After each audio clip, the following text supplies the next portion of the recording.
Hello, I'm Rob Martinez, State Historian of New Mexico. Let's talk New Mexico history. Was New Mexico a colony of a colony? For about the last year or so, as state historian, I've been thinking about our colonial period in New Mexico. We are often described as a Spanish colony. Now, let's look at what a colony is. Typically, a colony is an extension of the mother country.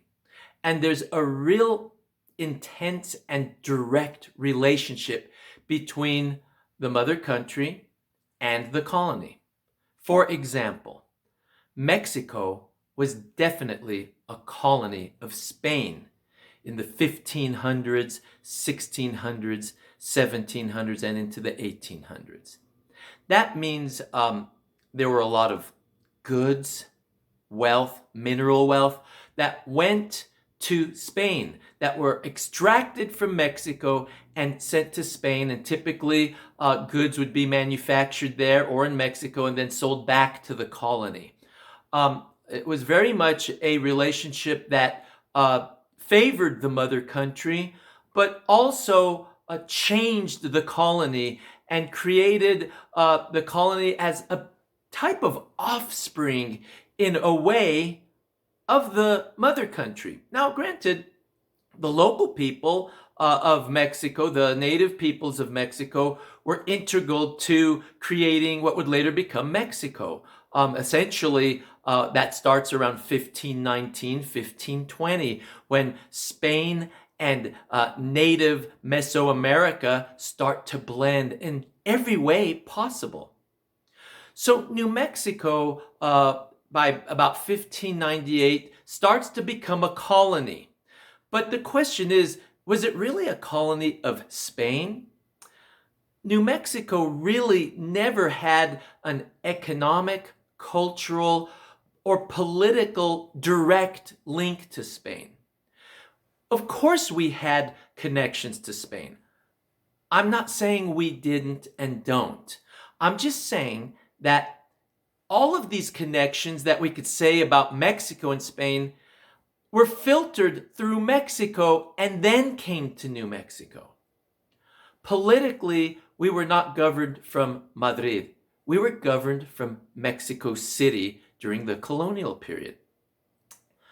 Economically, we were connected mainly to places like Nueva Vizcaya, places like Parral, in what's now Chihuahua, Durango, these places in what's now northern Mexico. That's where we had a religious connection. That's where we had a economic connection. All the goods that New Mexico produced, animal hides, blankets, fanegas of corn, dried foods, would be sent to these parts of the world. Some of it may have made their way down to Mexico City or Guadalajara, but it's unlikely much of it then went to Spain. And even if it did, it first went to Mexico City. So culturally, we also have this Spanish culture that's filtered through colonial Mexico. Our language, our way of worship, it's all connected to places like Durango, Zacatecas, Parral, Mexico City. The people that came here came from Spain, the Canary Islands, places like that. They'd go to Cuba and then to Veracruz, Mexico, and Mexico City. They may stay in these places for decades or even a few generations and marry local people, local women or local men, and then come up to New Mexico as colonists, as people who are a blend of Spain and colonial Mexico. So I want you to think about this because it helps us to better understand who we were and who we are. Our language as a variant of colonial Mexican Spanish and Mexican Spanish, clearly with roots in Spain, but filtered through Mexico, Mexican, Native American languages, and other peoples of the colonial system of Spain, the greater colonial system.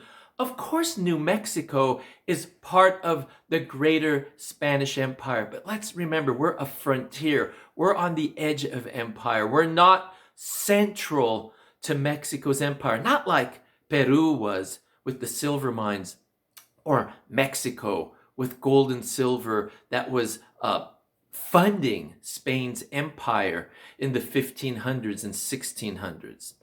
New Mexico created its own unique culture that was more a part of northern New Spain, Nueva España, culturally, politically, and economically. We were part of the colonial Mexican church in the 1600s, 1700s, and half of the 1800s. And racially, we're a mix. We're mixing Spanish people with Portuguese people, French people coming in, Puebloan, Apache, Navajo, Mexican Indian, and people who are part African over the generations. So New Mexico, from my perspective, is a place that used to be a colony of a colony. We were a colony of colonial Mexico. And by that connection, we were then, by virtue of being a colony of colonial Mexico, we were therefore connected to Spain. So that's some food for thought. For me, the state historian of New Mexico. There are more episodes coming up. Please stick around, and I'll see you next time. Adios. Goodbye.